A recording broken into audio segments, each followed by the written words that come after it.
सुरेंद्र, आप वहाँ मौजूद हैं और उस माहौल को आप समझ पा रहे होंगे, उस भक्ति को आप फील कर पा रहे होंगे जो वहाँ पर मौजूद भक्तों में होती है, उस आस्था को आप देख पा रहे होंगे। हम यहाँ से कैमरे के ज़रिए लाइव तस्वीरें दिखाने की कोशिश करते हैं। काफ़ी हद तक जो सटीक तस्वीर होती है वो पहुँचाने की कोशिश करते हैं, समझाने की कोशिश करते हैं कि आखिर किस तरीके से पूरा आयोजन किया गया है, किस तरह का माहौल वहाँ पर है। लेकिन क्योंकि कहा जाता है कि सौभाग्य की बात होती है जब कपाट खुलते हैं, आप वहाँ भगवान के दर पर मौजूद हो और उनके दर्शन आपको हो जाएं। तो ऐसे में आप वहाँ श्रद्धालुओं के बीच में मौजूद हैं, तमाम लोगों के बीच में मौजूद हैं। आप को क्या देखने को मिलता है? श्रद्धालुओं के अंदर जो भक्ति होती है, जो आस्था होती है, क्योंकि वो इतनी बड़ी होती है कि लोग यहाँ पर हफ्ते भर पहले से पहुँचना शुरू होते हैं और रोज़ इंतज़ार करते हैं कि कपाट खुलेंगे और वो दर्शन करेंगे। बिल्कुल, क्योंकि जब हमने कपाट खुलने के और कपाट बंद होने के समय, जब कपाट खुलने के टाइम जब श्रद्धालु यहाँ पे पहुँचते हैं तो उनकी आंखों में वो आस्था देखी जा सकती है। उनके बहते हुए आंसू भगवान बद्री विशाल, भगवान नारायण के दर्शनों के लिए जो आस्था श्रद्धालुओं में देखी जा सकती है वो विशेष होती है, क्योंकि हर श्रद्धालु इस पल का साक्षी बनता है। और जब वो दर्शन करके जब पहुँचता है और जैसे बद्री विशाल में पहुँचता है तो बहुत सारे श्रद्धालु बहुत भावहीन गमगीन हो जाते हैं, बहुत सारी नम आंखें हो जाती हैं कि वो इतने खुश हो जाते हैं कि उनके आंसू थमते नहीं हैं कि वो भगवान बद्री विशाल पहुंचे हैं और इस पल के साक्षी बने। बिल्कुल, और देखिए नाचते गाते ढोल नगाड़ों पर जो जवानों की तरफ से वहाँ पर बैंड मौजूद है, उनकी तरफ से भी एक जो धुन है, पारंपरिक धुन, वो बजाई जाती है। लोग थिरकते नजर आते हैं। पूरी तरह से जो लोग वहाँ पर मौजूद हैं वो मग्न है भगवान बद्री विशाल के भजनों में, गानों में, उनकी आस्था में। सुरेंद्र, क्योंकि जो सेना के जो ये बैंड के मधुर ध्वनि है, ये उत्तराखंड के सबसे जो मधुर जो ध्वनि है, सबसे प्रसिद्ध जो ध्वनि है, उस ध्वनि में ये बजाया जाता है। स्थानीय जो गाने होते हैं उसको यहाँ पे बजाया जाता है। भगवान बद्री विशाल के जो आस्था का जो मंत्र है उनको यहाँ बजाया जाता है, जो कि धुन में यहाँ पे डूब जाते हैं। पूरे भगवान की भक्ति में लोग कुछ पल के लिए डूब जाते हैं। तो ये कहा जाता है। बिल्कुल सुरेंद्र, और देखिए यहाँ पर बद्रीनाथ धाम के कपाट सुबह 6 बजे खुले हैं। उसके बाद पूजा पाठ की गई है। सबसे पहले मंदिर के रावल ने भगवान की पूजा अर्चना की है। इसके बाद मंदिर में फिर दूसरे पुजारी आचार्य भगवान का अभिषेक दर्शन पूजन में शामिल हुए और वहीं कपाट खुलने के बाद में गर्भगृह की सफाई होती है। भगवान को शुद्ध जल से स्नान कराया जाता है, नए वस्त्र व आभूषण पहनाए जाते हैं। ये प्रक्रिया भगवान को शीतकालीन विश्राम के बाद जगाने के प्रतीक के रूप में होती है। और बता दें कि इसके बाद श्रद्धालु अगले 6 महीने तक भगवान बद्री विशाल के दर्शन कर सकते हैं। और थोड़ी देर में आम लोगों के लिए भी जो दर्शनों की व्यवस्था है वो शुरू हो जाएगी। मुख्यमंत्री धामी यहाँ पहुँच चुके हैं और वो भी यहाँ पर दर्शन करने के लिए पहुँचे हुए, उनका आशीर्वाद देने के लिए पहुँचे हुए हैं।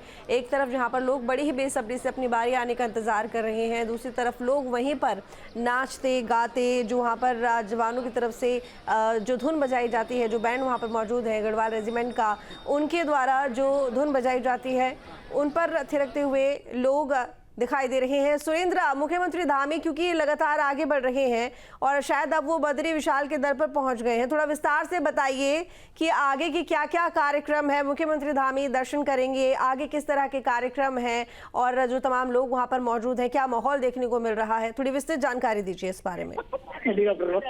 हाँ बिल्कुल, जैसे मुख्यमंत्री पुष्कर सिंह धामी यहाँ पे पहुंचे हैं, वो गर्भगृह में वहाँ पे पूजा अर्चना करेंगे। जो पहली पूजा यहाँ पे की जाएगी वो प्रधानमंत्री नरेंद्र मोदी जी के नाम की जाएगी। और जब वो यहाँ पे मुख्यमंत्री पहुंचे थे तो उस दौरान उन्होंने जो श्रद्धालु हैं उनसे भी अभिवादन किया, उनके साथ फोटो खिंचवाए, उनसे बातें की। तो कहीं न कहीं लोगों में जहाँ भगवान बद्री विशाल के दर्शनों के लिए उत्साह है, वही मुख्यमंत्री पुष्कर सिंह धामी के आने के बाद जो यात्रा से जुड़ी जो चीजें हैं उनकी भी ये जो समाधान, जो छोटी छोटी चीजें जो रह गई होंगी, जो समस्याएं रह गई हैं, उनके समाधान की जो उम्मीद लोग यहाँ पे कर रहे हैं। तो कहीं न कहीं कहा जा सकता है कि ये जो स्पेशल दिन है इसको विशेष बनाने के लिए, इसको भव्य बनाने के लिए पूरा शासन प्रशासन, जो मंदिर समिति के जो लोग हैं वो पूरी तरह से इसमें जुड़े हुए हैं और इस पल को और भव्य बनाने की कोशिश कर रहे हैं।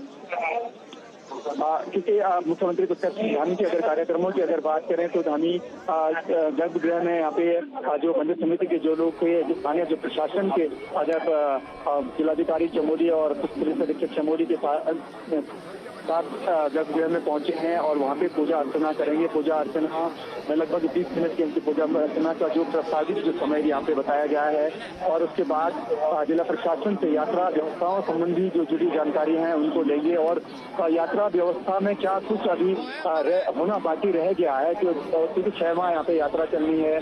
बरसात का जो मौसम जो सीजन है, बरसात के सीजन का भी यहाँ पे आना है, क्योंकि वो सबसे बड़ा चुनौतीपूर्ण एक टाइम होता है वर्षा काल का समय, क्योंकि जगह जगह पे सड़कें ब्लॉक हो जाती हैं और बहुत सारी चुनौतियां खड़ी हो जाती हैं।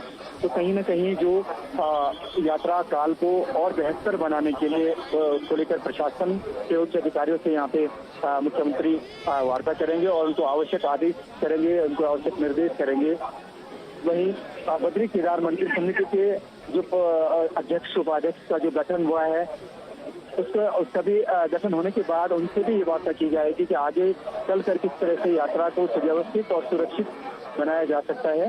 तो ये सारी चीजें यहाँ पे मुख्यमंत्री मंदिर समिति से जुड़े हुए पदाधिकारी और जो कर्मचारी हैं उनसे बात करेंगे। सड़क से संबंधित अगर बात करें तो सड़कों से, क्योंकि कई जगहों पे देखा गया है कि सड़कें आज भी आधी अधूरी जो काम है जिनमें उनमें काम होना बाकी है, उसको लेकर भी यहाँ पे मुख्यमंत्री उन सड़क से संबंधित विभाग के जो अधिकारी हैं उनसे बात करेंगे।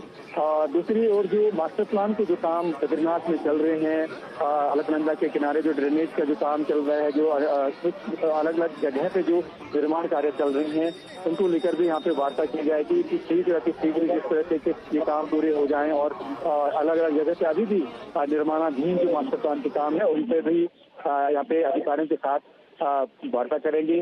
उसके बाद अगर बात करें तो आज चमोली में एक दूसरे कार्यक्रम की आज बात करें तो एक धार्मिक जो कार्यक्रम है वो नंदप्रयाग के पास में, इस कार्यक्रम में भी मुख्यमंत्री शामिल होने का एक प्रस्तावित कार्यक्रम अभी तक यहाँ पे दिया गया है।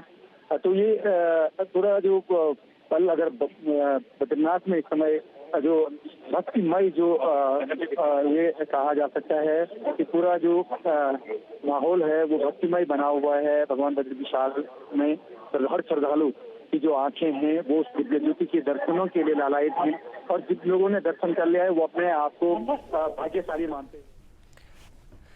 ठीक है, तो आपने सुना कि किस तरीके से यहाँ पर तमाम कार्यक्रम का आयोजन किया गया है। मुख्यमंत्री धामी जो कि भगवान के दर पर, भगवान बद्री विशाल के दर पर मौजूद हैं और उनके दर्शन करने के लिए पहुंचे हुए हैं, उनका आशीर्वाद ले रहे हैं। इसके बाद कई कार्यक्रमों में वो शामिल होंगे। सुरक्षा के पुख्ता इंतजाम किए गए हैं। इस बार चारधाम यात्रा को सुगम बनाने के लिए कई तरह के प्रयास किए गए हैं, कुछ बदलाव भी किए गए हैं।